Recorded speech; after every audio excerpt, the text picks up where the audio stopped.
It is Thursday, August 7th, and President Trump ordering a new, highly accurate U.S. census, excluding non-citizens. The media up in arms. The Dems are really up in arms. Wait till you see this. The redistricting fight that we've been hearing about with Texas, California, Illinois, just getting started, and why this will be a game changer completely. Also, $12.5 trillion in new liquidity may be about to open up to the crypto market soon. If you have your money invested in crypto or in a 401k, a lot may be about to change.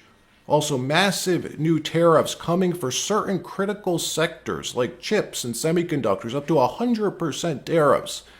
This is a declaration of war with China, and they're not happy. Illinois, Chicago, New York, Massachusetts. Democrats have gerrymandered the vote beyond recognition to try to maintain their advantage in the House elections. On top of that, let's not forget, Democrats rigged the 2020 census by including illegal aliens. Remember, they sued Donald Trump. They sued the administration. They fought tooth and nail to include illegal aliens in the census. 20 to 30 of House Democrat seats wouldn't exist but for illegal aliens. Texas is taking just a small corrective step against this ocean of fraud, this ocean of abuse by the corrupt Democrat Party, Sean. So one of the biggest, most consequential actions Trump took during his first term was the EO he signed in July 2019, Executive Order 13880, titled Collecting Info About Citizenship Status in Connection with the Decennial Census. His administration's effort to address non-citizens being counted in the 2020 U.S. Census. That was the last census that took place. They tried doing this by adding a citizenship question to the questionnaire, with the goal of later excluding non-citizens from the population counts used for congressional apportionment. When this EO was signed in 2019, it was like a nuke was detonated in D.C. Chaos broke out. The establishment went crazy. The DNC spending huge money blocking this in the courts. Eventually, an activist judge blocked the order. But why would they have such a visceral reaction to a simple question? That's all it was, a question being added to the census. Citizenship status. Citizen, non-citizen. That's all they wanted to do. Shouldn't we know how many citizens versus non-citizens live in our country? I think so. Well, he's about to do it again, President Trump, but this time the White House is ready for this fight. Everything is lined up for this fight. President Trump this morning ordering a new and highly accurate census where illegal aliens will not be counted. But we begin this morning with the President Donald Trump announcing on Truth Social this morning that he's ordering the Department of Commerce to conduct a new census. That is something typically done every 10 years. There was one just done back in 2020. Here we are in 2025. And all of this coming amid ongoing conversations about redistricting and reapportionment. And the president saying today that in this new census, that it will not count those who are in our country illegally. And it's not a coincidence that we're seeing the redistricting fight in Texas right now. Why Gavin Newsom is freaking out, why J.B. Pritzker of Illinois is freaking out. There's so much more happening here. Trump writing on Truth Social, I have instructed our Department of Commerce to immediately begin work on a new and highly accurate census based on modern day facts and figures, and importantly, using the results and information gained from the presidential election of 2024. People who are in our country illegally will not be counted in the census. Thank you for your attention to this matter. This is a huge deal. This is the Dems' number one red line for years. If you'd even mention this, they would cancel you and label you a great replacement theory racist. Well, luckily, the Overton window has grown significantly, thank the Lord, because there appears to be a very clear incentive for Dems to maximize the number of illegals in their districts, because the census is based on all people in the area, whether they are citizens or they're not citizens. If there's a larger concentration of people who came here illegally in a particular area, or a particular state, what happens? That state will then get an increased number of congressional seats. That's real. That really is what happens. So what would then happen if we had a U.S. census that only counted U.S. citizens? Watch. The census is based on all people in an area, whether they are citizens or not. So if there are a concentration of people who came here illegally in a particular state, that state will actually then get an increased number of House seats.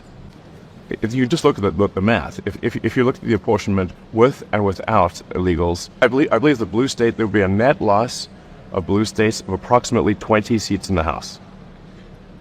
This also applies to electing the president, because the electoral votes are also done by apportionment the same way that House seats are done. So the illegals absolutely do affect who controls the House and who controls the presidency. It does not affect the Senate. Yeah. Should this effort succeed, which it has a huge chance of, state after state will begin redrawing their district lines. Republican governors around the country already preparing for this. Texas was just the first. Watch. Ron, they include anybody that happens to be in your state. Well, California would lose like 5 seats if they did a fair census. And even beyond that, the Biden census gypped Florida of at least 1 seat. We only got 1 seat in the last census. Are you trying to tell me that Florida only had 1 seat in that? We should have had at least 2. Texas should have had another one. That could be the difference in the House of Representatives and the majority. So I would love for them to redo the census for 26. My legislature will redistrict those lines. We'll get it to where it's fair. But as it's right now, this country is not fairly apportioned. I've got so many more millions of people in Florida that have representation because of that flawed census. Mr. President, I think it's going to do very well. A lot of people, I don't know if you've heard about it, it's captivated the country. Everybody wants it. It's going to get in, it's going to pass.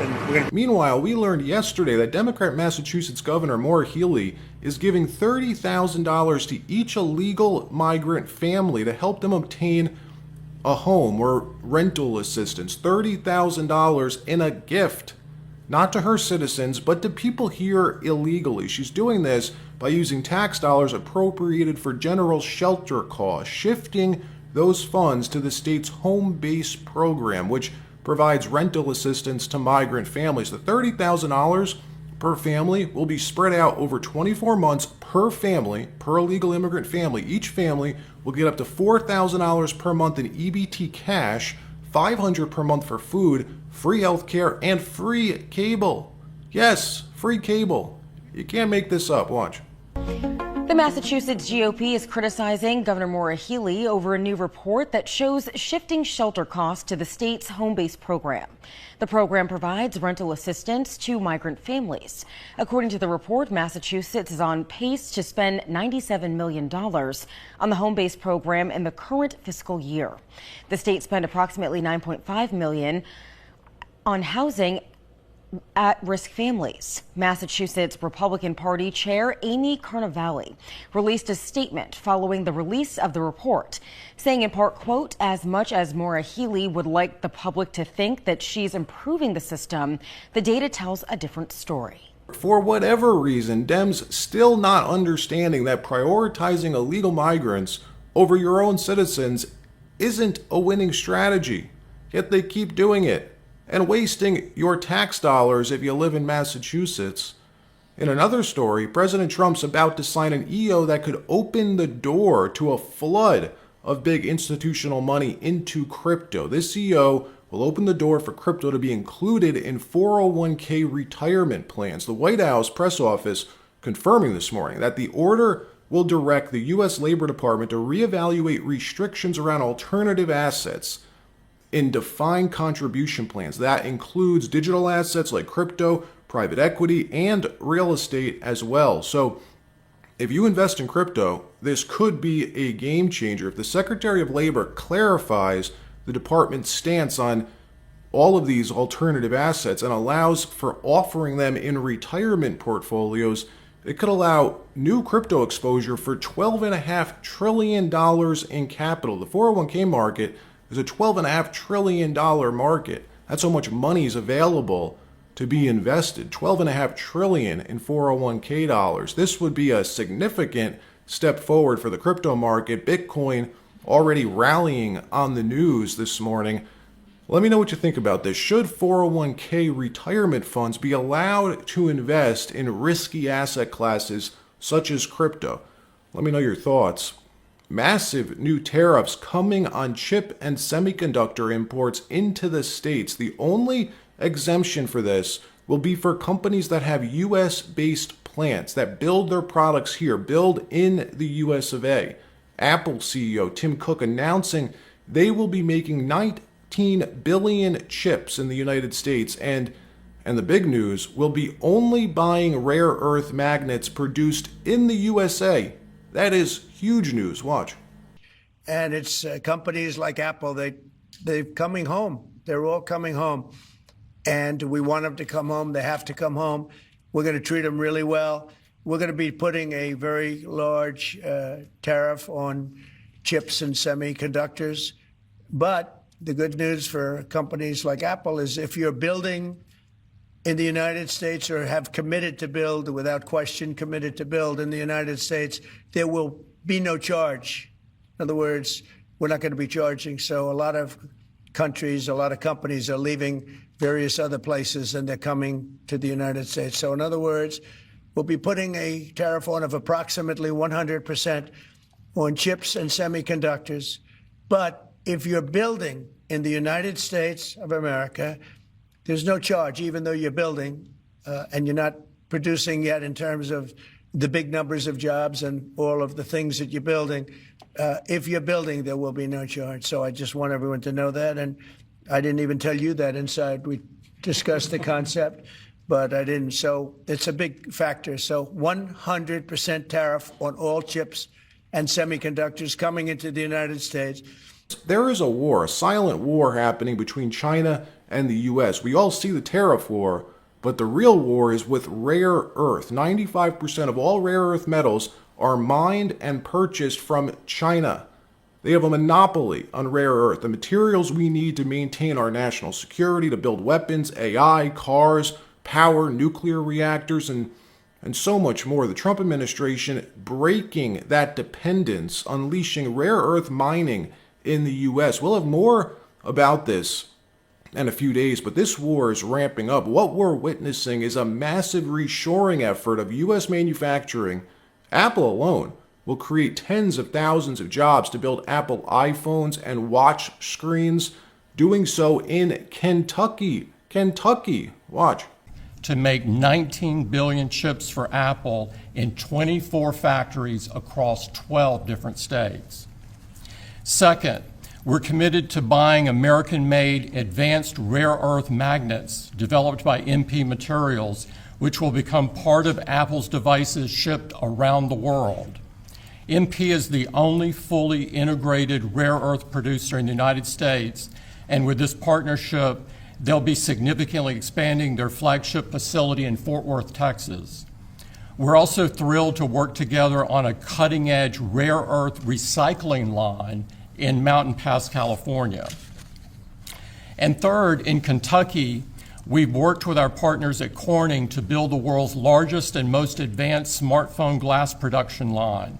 And I'm pleased to announce that very soon, this is for the first time ever, every single new iPhone and every single new Apple Watch sold anywhere in the world will contain cover glass made in Kentucky.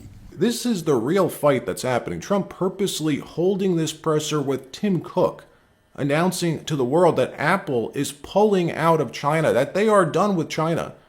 That gets the CCP's attention. Trump also listing off 12 other huge chip companies that are following suit. All of this happening while Scott Bessent is negotiating with the Chinese on a new trade deal. A lot is at stake right now. This is the big leagues.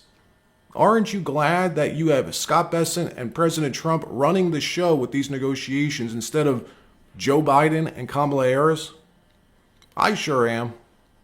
Let me know what you think. All right, that wraps up this episode. Like, subscribe. We'll see you next time.